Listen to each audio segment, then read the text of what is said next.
This is Jordan here, and today I'm going to discuss likely a controversial topic. What if Michael Jordan retired and he didn't come back in 1993? I've decided to break this topic into 3 videos. In today's video, we're going to talk about Michael Jordan retiring in 1993 and where this leaves him. You guys may have seen these videos in the past if you are subscribed to my channel or have seen my older videos. Then I'm sure you guys are aware of these videos I'm going to cover now, but I think it really is important when discussing where this would leave him in 1993. And besides, I usually added these videos into long format videos, so I never get to really break down how I feel about what's being said. Usually I'll say something in text or I'll pause the video, as I'll do in this one, but I'm going to break it down a little bit further. Enjoy. Joining us from the Magic Kingdom in Orlando, where he's with his kids at Disney World, Issaiah Thomas. They were the leaders of the last 2 teams to win back-to-back championships. Each was thwarted in their efforts to three-peat. Let's begin with you, Magic. You were quoted earlier in the week as saying that while the Bulls certainly are one of the great teams of all time and belong in the conversation, you believe your Laker champions of, let's say, 85 or 87, both teams beat the Celtics in the finals, either one of them could beat these Bulls. Well, because Quickly setting the tone. This is 1993, right before he retired, right before he won his 3rd championship and three-peated. He basically repeated, and he's on his way to three-peating as he's in the finals now. Bob Costas is going to ask Magic Johnson and Issaiah Thomas about Michael Jordan's greatness. we had more weapons, I think that what happens sometimes the Bulls rely on Michael too much. And what I was saying, that if you get me in foul trouble and get Michael in foul trouble, take us both out, you would see what would happen. You know, our team would dominate them. I mean, who's going to stop Kareem? And we had so many more weapons. It's just we would beat them. Issaiah, your thoughts on your Piston teams that won back-to-back before the Chicago Bulls beat you in a sweep in the Eastern Conference Finals in 1991, and that started them on the road to their first of 2 in a row, now verging on 3. Could the best of those Pistons clubs beat these Chicago Bulls? Well, I think it would have been a very interesting games in terms of matchups. I think the thing that really hurt us, if you remember, after we won our first championship, was expansion, and we lost Ricky Mahorn, and we weren't able to do a couple of other things that we wanted to do with the draft and everything else. So it would have been interesting to see how well our team would have fared against this Bulls team. But, you know, when you're talking about this Bulls team, you're really only talking about Michael Jordan, and, you know, you can't really say that, you know, our team would have beat him or the Lakers team would have beat him, because nobody really has found out a way to stop this guy. Now, sure, yeah, if you take Michael away and you take Magic away and you take me away and you take Michael away, yeah, then our teams are better, but the fact is, he's still there. And so first, I'd like us all to acknowledge something. Both Issaiah Thomas and Magic Johnson, competitors of Michael Jordan, Issaiah Thomas, later a hater of Michael Jordan, they both say this here. Michael Jordan, he carried the Bulls. Michael Jordan is the Chicago Bulls. And so, for sure, Pippen is a respected player. Rodman later on was a respected player. Horace Grant, you know, he's okay. But at the end of the day, Michael Jordan was the main focus of this team. For people to act like Scottie Pippen is somehow Michael Jordan's savior, when really, he's just another all-star that Michael Jordan needed to win championships, it's pretty laughable. Now, of course, Scottie Pippen has memorable defensive moments, but Scottie Pippen also has memorable offensive failures. This notion that Michael Jordan was supposed to beat the 80s Celtics, the 80s Lakers, even some of these 80s Pistons teams, especially when you know basketball, the 80s Pistons teams were really, really good. This notion that he was supposed to beat them without another all-star, who just so happened to be Scottie Pippen, is pretty laughable. I'm not going to go too far into this at all, because it's not about the video. But the 86 Celtics, people try to compare that team to the 07 Spurs. Are you serious? Do you know any history of the game at all? I have a whole video breaking down why Jordan didn't need Scottie Pippen, so I'm not going to go too far into this. They basically said it for me. The other thing that they did point out, though, was how a lot of people, they say that the Bulls are the greatest team of all time. And I probably do disagree with that. I think there's just so much teams with more talent. But these guys here, not necessarily, but they still are giving power to that argument that it's Michael Jordan and he has a team. So Michael Jordan and the team, they might be the greatest. Who knows? It seems to me, though, that although teams peak at different times, when the Pistons were beating the Bulls, you had the right kind of defense. You were a tremendous defensive team and physical. You could rough the Bulls up. And with you and Joe Dumars in the backcourt, Michael really had to work on the defensive end. You were often running him into picks and wearing him out. Well, the thing that amazes me about Michael Jordan and about I think the rest of the players in the league is his stamina and his endurance. The thing that I wasn't able to do, the thing that Magic wasn't able to do, we succumbed to injuries. We didn't have the type of stamina, the type of energy level that Michael seems to possess every single night, whether he's playing against the worst team in the league or the best team in the league. Quickly like to add, you might have heard this opinion in First Take, but Issaiah Thomas giving it power. Michael Jordan, kind of like a Russell Westbrook. Energy all the time. His effort is on the basketball court. He has an energy level that's unmatched by any other player or any other athlete that I've seen in professional sports, whether it be basketball, football, baseball, track, tennis. His energy level is so much greater than ours, it seems, that night in, night out, he's there performing at a level that we frankly just weren't able to reach, and that's why he's there tonight, healthy and trying to three-peat, and Magic and I succumbed to injury. High praise, that's for sure. Issaiah and Magic, stick with us. We'll continue in just a moment after this from Prudential.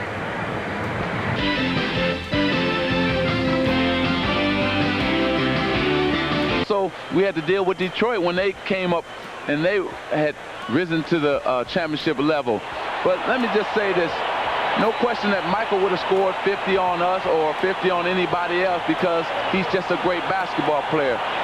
But I think we would have held everybody else down and not take anything away from the Bulls, because I'm going to be very upset if he's three-piece, that being Michael Jordan, because he's going to have something over me.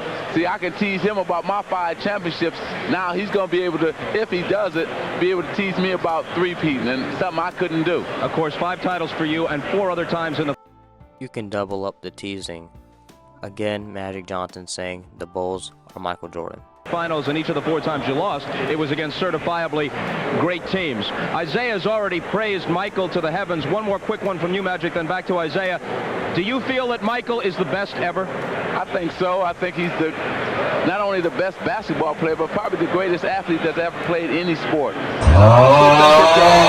I had to give praise to another guy in Larry Bird. He was probably the most fierce competitor that I've ever faced. But Michael Jordan is not only the best basketball player, but he's the most exciting basketball player to ever play. We only dream about doing things that he can do, and that being Issaiah and myself. I won't bore you with an older footage of Issaiah Thomas, and I think Magic Johnson already calling him the greatest as early as '89. But the thing is, Magic Johnson here, again, showing you guys, Michael Jordan, he's not the GOAT because of 6 rings. It's much, much bigger than the 6 rings. It's just easy to say. The truth is, there's a lot more to it. The on-court production, the dominance in what he was able to do, the way he was able to entertain people and dominate, is really unmatched. You have to think about it. Not only are 3 championships off of his table, 3 undefeated final runs off the table, MVPs, scoring titles off the table. Magic Johnson picking Michael Jordan over Larry Bird, which some people say is the GOAT, over Kareem, his teammate. Kareem, Magic Johnson's teammate. An actual contender in the GOAT debate in a lot of people's eyes. A lot of people say he has to be top 3. Oh, but the longevity didn't seem to matter in 1993, and this is before he won his 3rd title. Magic Johnson said Bill Russell was his favorite player ever. Obviously, he has respect for Bill Russell and Bill Russell's competition. He's also seen and played Wilt Chamberlain, though at an older age. Some people even say Magic Johnson himself is in the GOAT debate, or at least a what if in the GOAT debate. And Bob just asked Issaiah Thomas about the second half of the game. I'll leave a little bit in there if you want to hear what they say, but my full opinion on this, at least this clip here, is these guys, they give a lot of credence to a lot of arguments that Jordan fans say. It's more than just the 6 for 6. Jordan, the longevity, not that big of a deal. You guys seem to overhype Scottie Pippen and the Chicago Bulls' effort to help Michael Jordan. And again, Magic Johnson and Issaiah Thomas, they say Michael Jordan's the greatest of all time, leaving people Kareem, Bill Russell, Will Chamberlain, Bird, and other legends number 2 as their possible GOATs. And again, giving credence to things like this. Lambert's thoughts on Pippen. Reporters saying Jordan passing the ball would go 0-82. A player calling Jordan the GOAT before he played an NBA game. Right into the teeth of it here, and yet they lead at halftime. This is supposed to be a Bulls coronation, but the Suns are not succumbing easily. Well, I think what happened the first half, if you go back to the start of the game when you had the shot on the chalkboard that said win one game, Phoenix came out to play a basketball game when Chicago came out competing with destiny and history. And if the second half, holds true the fact that Phoenix is still playing a basketball game and Chicago is competing for history or destiny, then Phoenix is going to win the game.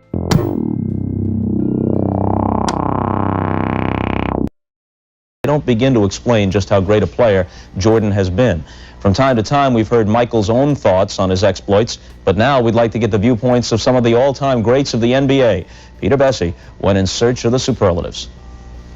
To achieve unparalleled greatness, one must transcend time. One's abilities and accomplishments must be measured against those who came before. To be great, one must improve upon existing excellence, and at the same time lead your team to ultimate success. To be the best ever, one must create a standard by which all others are judged. You are simply the standard by which basketball excellence is measured. When I first heard that, I almost fell out my chair.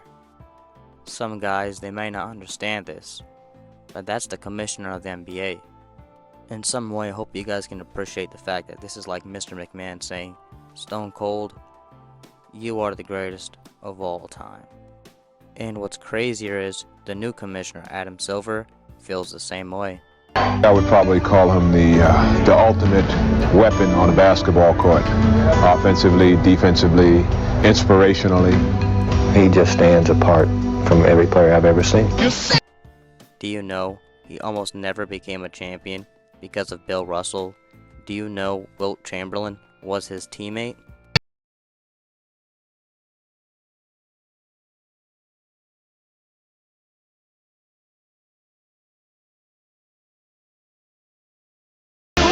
Other great players.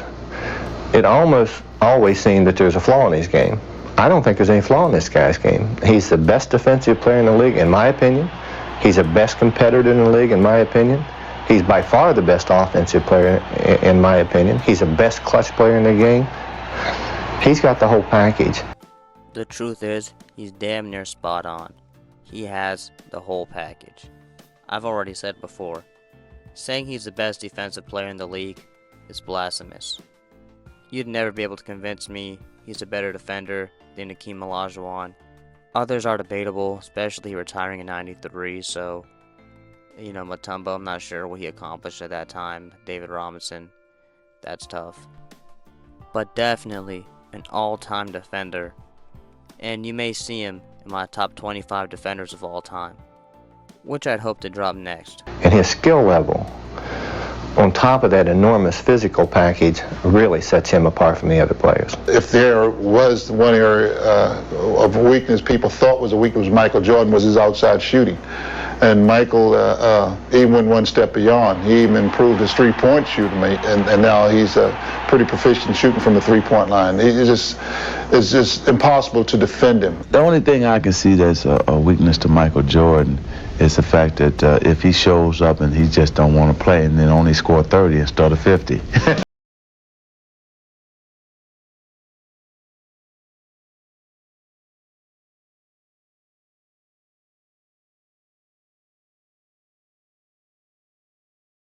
Literally the Mona Lisa of basketball. He has no imperfections. Baryshnikov of basketball would be a simple term. I would describe him as Connie Hawkins with wings. Never seems to bother him.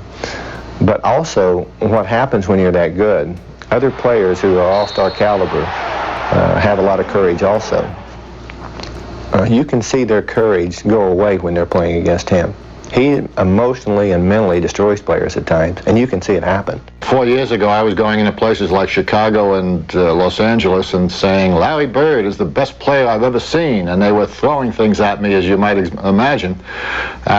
Sitting here today, I don't think there's any question that Larry Bird certainly deserves to be mentioned in the same breath, as does Magic Johnson, with Michael Jordan, but I think at this point in time, Michael is the best basketball player that I've ever seen perform. Bob Cousy, a Celtic legend, Bill Russell's teammate. Now he said he's ever seen, so I don't know if that's potentially a trick answer, who knows. But, again, Bob Cousy, who played with Bill Russell, played against Will Chamberlain, Oscar Robertson, other great legends, and obviously was alive to see other players before him. He picked Larry Bird before Bill, and then now it's saying Michael Jordan is potentially over the both of them. In this very telling video, we have Dr. J, the great Connie Hawkins, Bob Cousy, Magic Johnson, and the logo. All express how Michael Jordan was perceived in 1993 and how a lot of people considered him the greatest player who ever played at that point in time. This last clip of Magic Johnson basically sums up the whole thing. What I want to tell fans is set your VCRs now, because once he goes, that's the only thing you're going to have is the memories and all the plays, all the joy that he gave us, because it won't be another one, that's for sure.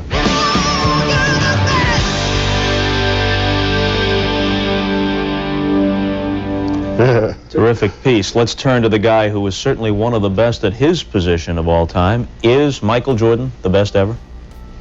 If I say no, can I still come back on the show next week, Bob? You're on probation, I guess, but we'll let you come back. There's no difference, in my opinion, between Bird, Magic, and Jordan, except for the significant difference that Bird and Magic had in their teammates. Basketball, though, is not a game of trash-talking and statistics. It's all about the standings, the scoreboard, and championship rings. That's why I put Bill Russell at the very top, followed closely by Wilt and Jabbar. Of all the players I've ever watched, Magic Johnson was the most like Bill Russell because he was able and willing to do the things that nobody else could or would not do.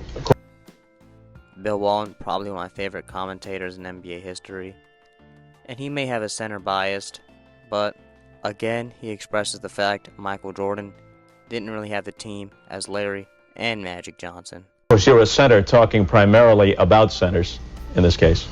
I'm a basketball player, and so is everybody else. I tell you what, Michael Jordan is the best combination of basketball player and athlete that I've ever seen. I think a lot of guys have good basketball skills, but very few put that athletic skill with the basketball skill. And for me, he's the best that I've ever seen. Listen, if Jerry West, the league logo, says he's the best, who am I to argue? That's he's right. The best. When you see the NBA logo, that figure in silhouette is Jerry West dribbling the ball. That's right. Jerry says that God sprinkled a lot more dust on him than anyone else. All right. When we come. That's pretty much it for today's video. Again, part 1, I discuss Michael Jordan. He retires. How does the NBA feel about him? For sure, it may be controversial to others, but right here, right now, in 1993 at least, Michael Jordan is the greatest player of all time. Stay tuned for part 2, where I continue this what if scenario, and I'm going to talk about Michael Jordan retiring and where that would leave other basketball players. And I'll discuss whether or not this will change the NBA as we know it. Will this affect anyone's ring count? Does LeBron still leave Cleveland? It's pretty interesting. And in the third video, I'll discuss whether or not Michael Jordan still holds the crown. If these video topics sound interesting to you and you liked this video, consider subscribing, as I also am working on top 25 defenders of all time and working on my top 10 2000s players of all time. Until next time, salam.